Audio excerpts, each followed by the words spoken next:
sooretti yookaan kaamilaati jedhama. Naannoo inni kiyya furitti argama. Furillee songiin naannoo jamoo soostis ediyaasin biratti argama. Mana qayyaa sooretti jedhama.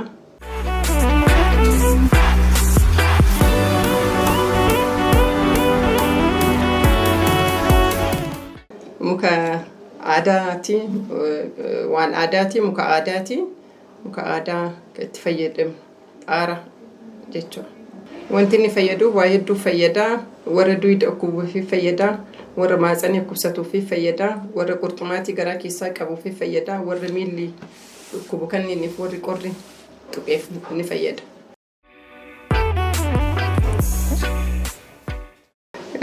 Yeroo awwalaa deemee bakkuma jirutti fayyadamaa tureeyyuu booda ammoo akkanumatti taa'ee maaliif hin jalqabne aniyyuu ka jedhu ufuma kiyyaa bagga muka warra kiyya biratti waan beekuuf akkaataatti qayyatanillee waan beekuuf je'eetumaan ufuma kiyyaa jalqabe jechuudha. Manuma kiyya gubbaa jalqabe yeroo awwalaatiif. Akka magaalaa tanaatti akka Finfinneetti walumaa galatti weebaa jedhamee beekama. Yaa muyni adda adda jira garuu haga aynata 14 illee gayaa ammaaf ani aynata 6 qaba.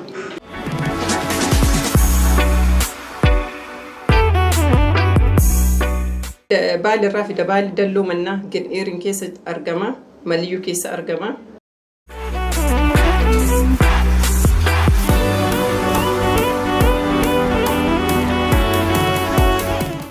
Haalli argiinsa isaa yaa'u namatu jira mucayyoo takkatu jira. Isituyyuu naa fida haga baali roobii naan fiddi roobii irraa mootu yaa'u Haysuuzii makiina maan fidna jechuudha. Hargisaa jedhama kun hargisaa jedhama waddeessaa jedhama birreessa jedhama qolaatii jedhama. Qanafaa jedhama aynata hedduu. Muka aadaa Oromooti.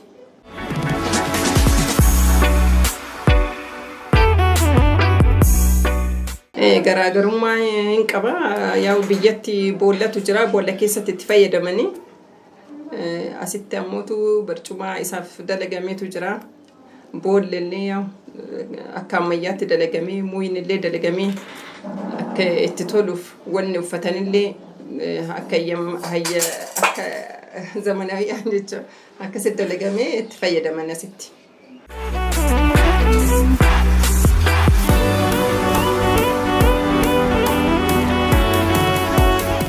Boolla keessa naannoo dandeettaa boolla kana muuyini kunneen hin jira. Muka kanneen keessa gootee itti fayyadamta. Muka adda addaatti gootee ibiddatti gootaa muka itti gootaa itti fayyadamta. Yaa'u biyyatti ammoo boollumatu qotamee boolla keessatti fayyadaman jechuudha. Asitti waan hin danda'amneef ofuma keetii akka ammayyaatti bareechistee bolokkeetti ankeettee simintoo fashaa gootee daleedee irratti fayyadamta. Biyya irratti ani akka dur warra keenya biratti argetti garuu boolluma go'anii barcuma irra kaa'anii irra taa'anii uffatanii itti fayyadaman itillee fa'aa uffatanii itti fayyadaman jechuudha. Asitti ammoo yaa'u ammayyaanii muka xaawulaatiin dalagama. As keessa ammootu ispoonjii jira. Gubbaa isaa kan irratti leezariidhaan daleeda jala isaan deebisanii hin qabsiisama bakka qixxee isaatiin ammoo boolli akka aarisuun ol ba'u qixxee muramee dalagama jechuudha. Sinee jirra ka duraanii sukkummaa hin qabu aarfataniituma irraa ka'anii bakka inni dhiqatanii kan ammootu akkuma argitu kana dadhabuun hin jiru of duubatti erkatanii barcuma irra erkatan jechuudha of duuba. Duwida isaaniillee qixxeen banaa waan ta'eef seeraan argatanii asii bayanii sukkummaa jira. Dura immoo hima eegatanii sukkummaa hin qabu.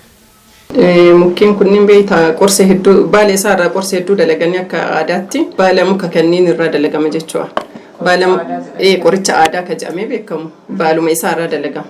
Inni illee muuyini isaa kunniin illee dubartiidhaaf fayyaa dubartiitiif baay'ee barbaachisaadha.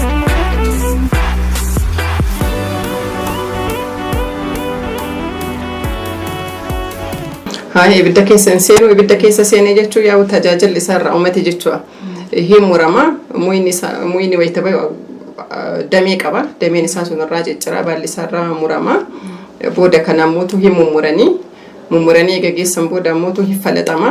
Falaxamee dhiqamee aduggogee qophaa'a jechuudha. Booda eega aduggogee booda ammootu ati yeroo itti fayyadamnu kana hin jiisna. Jiisnee yaa'u ibidda keessa goonee boollatu jira. Boolla san keessatti fayyadamne jechuudha.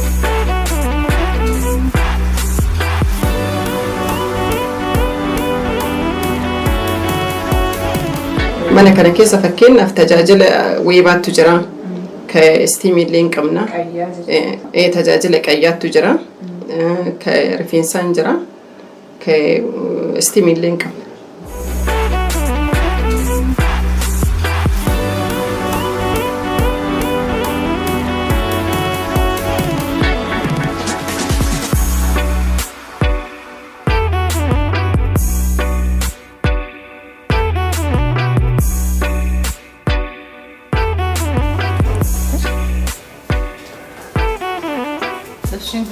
Gosni jaan kun muka tokko irraa fuutee hunda isaa irraa iyyuu ittiin gootaa fi akkana daqiiqaa 20 daqiiqaa 30 booda ammoo kaarbeetu jira.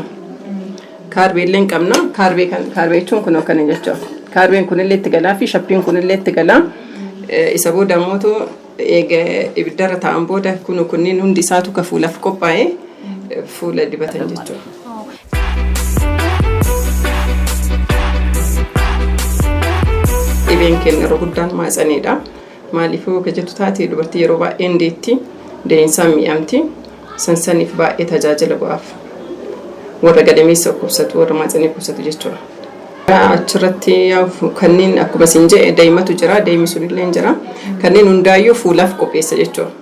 Fuula isaaniillee dibatanii dhadhaallee kennuu hin jira, dhadhaallee dibatanii juusiinillee jira achirratti warra dadhabeef. Yeroo awwaalaarraayyuu yoo si kaasee si himu taate uffata jijjiirattaami. Yeroo awwaalaa uffata jijjiirattaa itti aansitee uffata kee baafatte booda daa'imaa fi dhadhaa walitti go'amu. Daa'imaa fi dhadhaa jismii kee guutuu dibatta.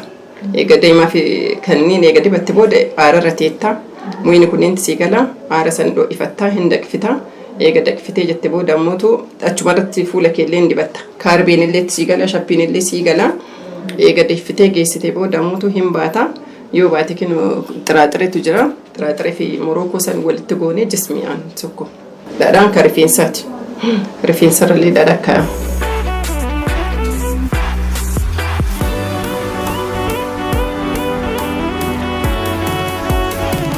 Baratamillee anatti fakkaata.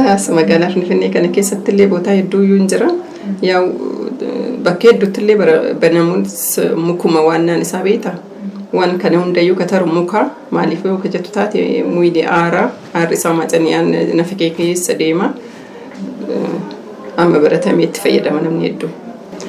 Yeroo hedduu nama dhukkubsatu duuda warra dhukkubsatu ufaa warra maatsanii dhukkubsatu ufaa irra guddaa warruma irra fayyatu tara jechuudha rabbii gaditti. Yaa rabbii sababa godheefi. Jabaadhu jajjabaadhu jedhanii awwaala mana kiyya dalagaayyuu namni manaa na baasee as na fidee uummatuma kenna jechuudha. Tajaajilli kee baay'ee bareedaa, muyini kee bareedaa, jabaadhu nama siifinnaa jechaan as na baasanii amma asitti dalagaa jira jechuudha. Awwaala mana dalagaa.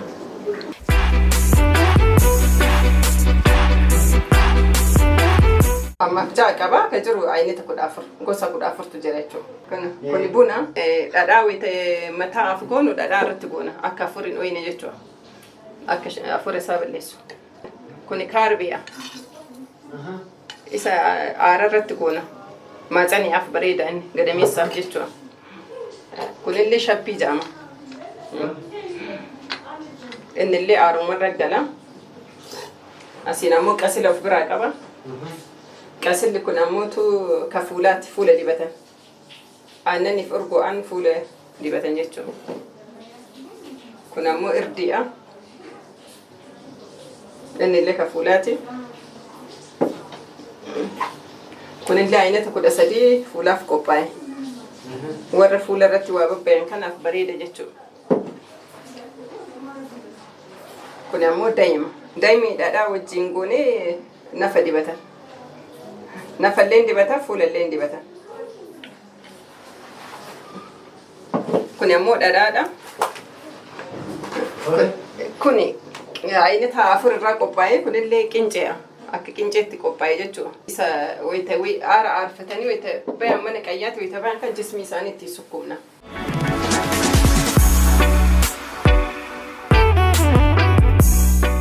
Ani kanneen ka fuulaa kanneen keessattuu ofuma tiyyaa qopheessa. Garuu bakka biriitti daqiiqaa 40 irraa sa'aatii tokkooti jedhanii hagas keessatti waan gahaan taaneef nu haga sa'aatii tokkoof walakkaallee warra taa'u jira. Akkuma danda'anitti akkuma humni isaanii dandeessee ta'anii bayan jechuudha nu biratti. akkuma fe'ii isaaniititti yoo dadhaban ofumaa bakka nu baasa daddabne jedhanii bayan.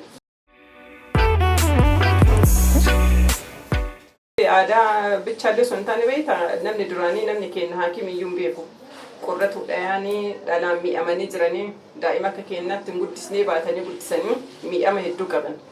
Garuu muka kanaan fayyadaman jechuudha. Haakimiin deeman warri keenya warri duraanii mukuma kanaan fayyadanii isuma irratti fayyan rabbii gaditti.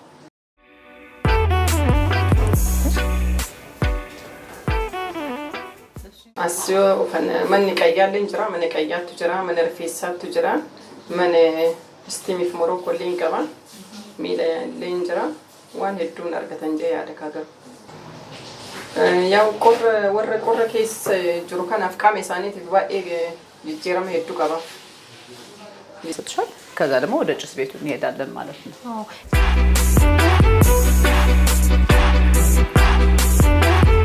Ani kaafurii songeeni jamoo soostii sa'idii asin biratti argama. Kottaa fayyadamaa, kottaan weedaanaa, kottaa wal guddisnaa jira. Bakka birii deemuu rasfanii haa fayyadaman.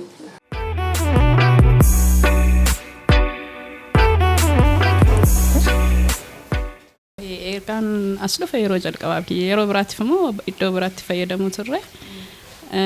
Mana kana bareedaadha jedhaniiti nuti ilmaamanitti dhufne. Hedduu akka yaadne olitti ta'e yeroo biraatiifis nama biraatis fidnee nuti illee hin deebine inni yaadna. Hedduu bareedaadha. Tiriitamantiin isaaniitis baay'ee bareedaadha. Nama biraatis fidnee dhufna. Hedduu bareedaadha. Akka yaadne olitti argine. yeroo jalqabaatiif akkuma beekamutti mahatsaniidhaafis dhukkuba kaansariitillee ni tiksa. Qulqullina dhalaatiifis jabeenya qaamaatiifis waan baay'eedha. Yoo ni waamne inni waamne xumurru waan baay'eedhaaf barbaachisa. Wantiniin dubartoota keenya hunda kaasuun dirqama namni dahee qofaaf osoo hin taane waggaa 17 darbinaan waybaa fayyadamuun dirqama intala durbaa takkaaf yeroo laguun ishiitti dhufellee qulqullina laguu ishii booddee akka dhuftee fayyadamtu yaamna. Akkana hin yaadne yeroo hedduu niin arka yeroon asiin dabaru gandee koosasuma garuu bakka yaa amma yeroon yaadoo hedduu bareeda hangaan yaade olittiin arke. Gadaameessaaf keessattuu dubartoota dahaniif baay'ee bareedaadha. Akka fayyadaman isaan jajjabeessa. Waan akka faanxoo kaanser nuti dubroonni baay'ee keenya mahatsaniidhaan kan miidhamnu qulqullinuma mahatsanii garaa keessaafiyyuu baay'ee bareedaadha. Jabeenya kenna dubartiin yeroo deessee booda qaama keenya irratti dadhabbii jira waan baay'eetu jira. Saniif jecha yeroo ammoo waybaa fayyadamtetti jabeenya qaamaa fidaa fi qulqullina qaama ishii fidaa. Qaamni ishiitilleen akka hin laaffanne godha. Saniif nan gorsaani. Nan jajjabeessa.